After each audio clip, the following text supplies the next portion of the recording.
भाइयों, श्री कृष्ण ने गीता में कर्म को बहुत महत्वपूर्ण माना है। सब प्राणियों को अपने जीवन में कर्म करते रहना चाहिए। कर्म से भागना नहीं चाहिए। कर्म ही वह चीज़ है जो हमें मुक्ति प्रदान करेगा। और वह कर्म कैसा होना चाहिए, इसी के बारे में गीता में बताया गया है। कर्म दो तरह का होता है। आसक्ति युक्त कर्म, जिस कर्म में लोभ, मोह, मद, माया सब हमारे मस्तिष्क में छाया रहता है, उसमें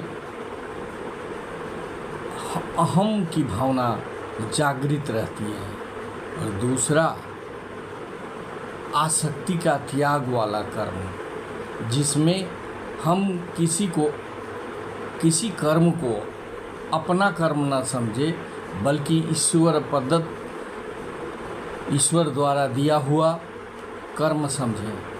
सारा कर्म करने से पहले उसे ईश्वर को समर्पित करते हुए करना चाहिए।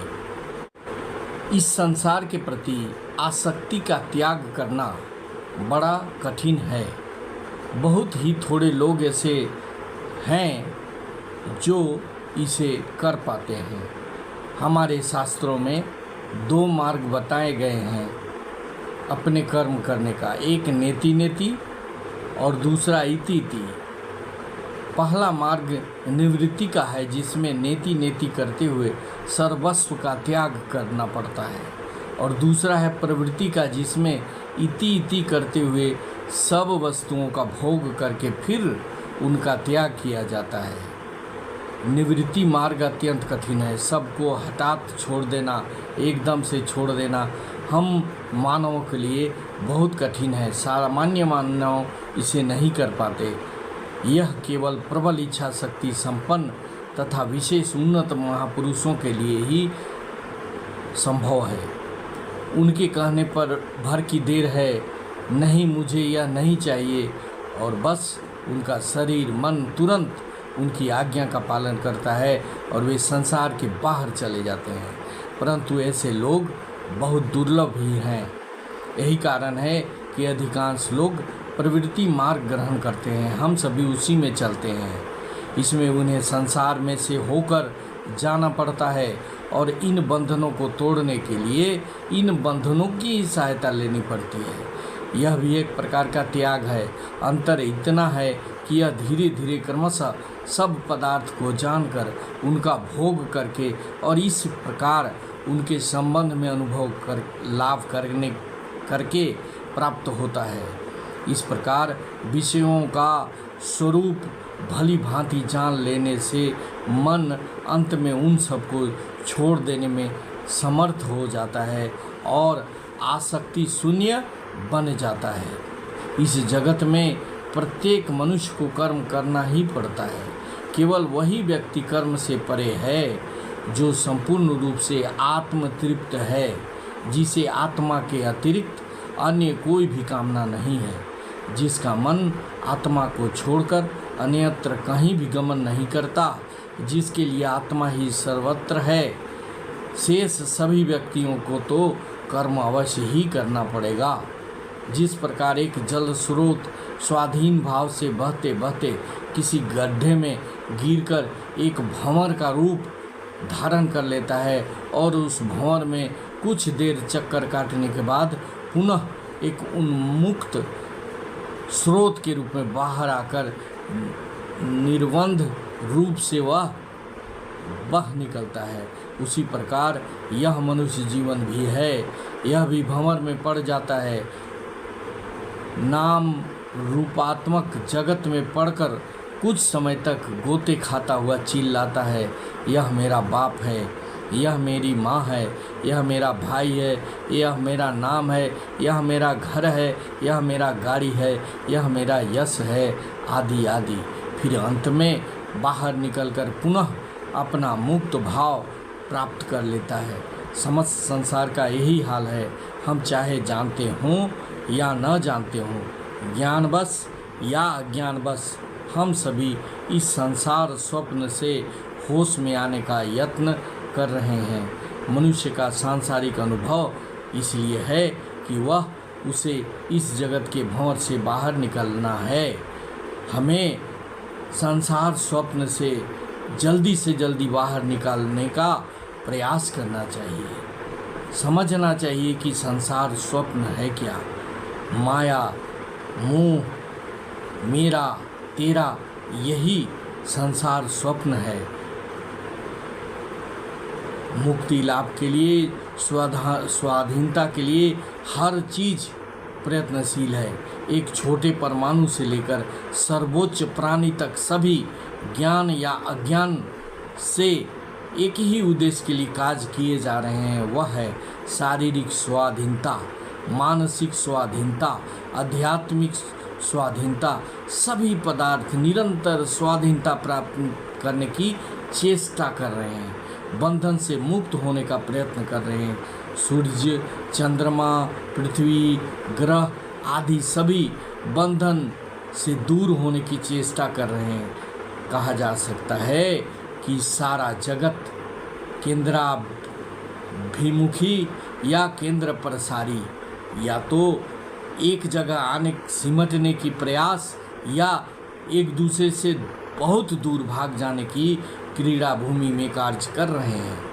संसार में इधर उधर धक्के खाकर तथा बहुत समय तक चोटें सहकर फिर प्रकृति तत्व को जानने की अपेक्षा हमें कर्म योग द्वारा सहज ही कर्म का रहस्य, कर्म की पद्धति तथा अल्प परिश्रम द्वारा अधिक कार्य करने की रीति ज्ञात हो जाती है। यदि हमें कर्म के उपयोग का ज्ञान न रहे तो व्यर्थ ही हमारी बहुत सी शक्ति का क्षय हो जाएगा।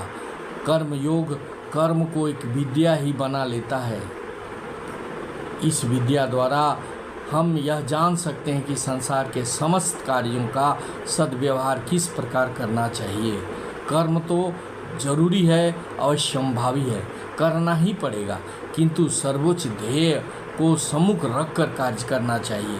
कर्म योग हमें इस बात पर विवश कर देता है कि यह दुनिया केवल 2 दिन की है, इसमें से होकर हमें गुजरना ही होगा, किंतु मुक्ति इसके भीतर नहीं है। इसके लिए तो हमें इस संसार से परे जाना होगा। संसार से परे जाने के इस मार्ग को प्राप्त करने के लिए हमें धीरे धीरे परंतु दृढ़ पगों से इसी संसार में से होकर जाना होगा। हाँ, कुछ ऐसे विशेष महापुरुष हो सकते हैं जिनके संबंध में कहा जा सकता है कि वे एकदम से संसार से अलग खड़े होकर उसी प्रकार त्याग सकते हैं जिस प्रकार सांप अपने केंचुए को छोड़कर एक ओर खड़ा होकर उसे देखता है।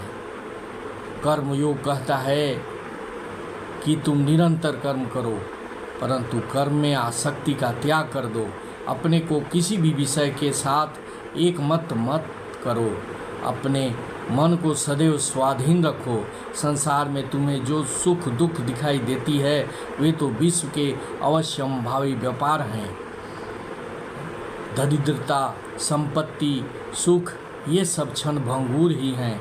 वास्तव में हमारे प्रकृति स्वभाव से इनका कोई संबंध नहीं है।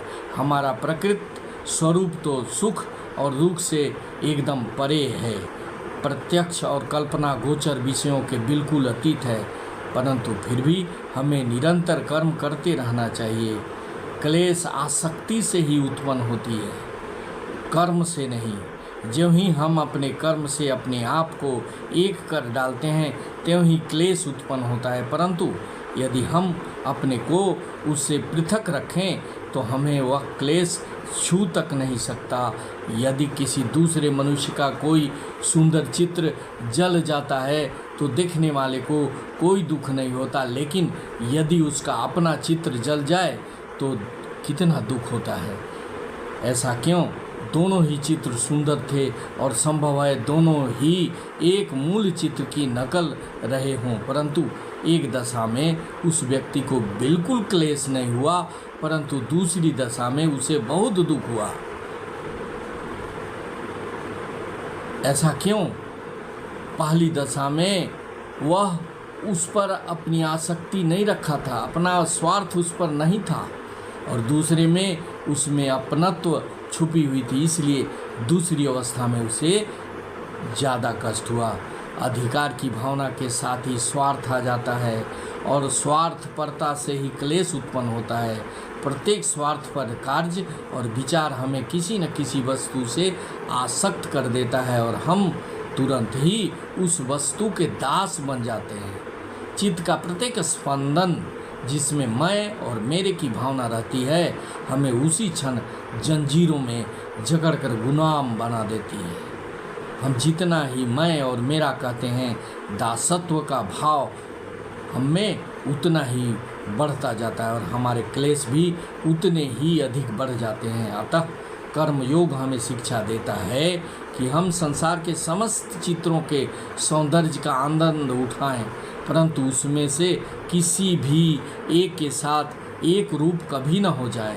कभी यह न कहें कि यह मेरा है। जब कभी हम यह कहेंगे कि अमुक वस्तु मेरी है, तो उसी क्षण क्लेश हमें घेर लेगा। अपने मन में कभी न कहना चाहिए कि यह मेरा बच्चा है।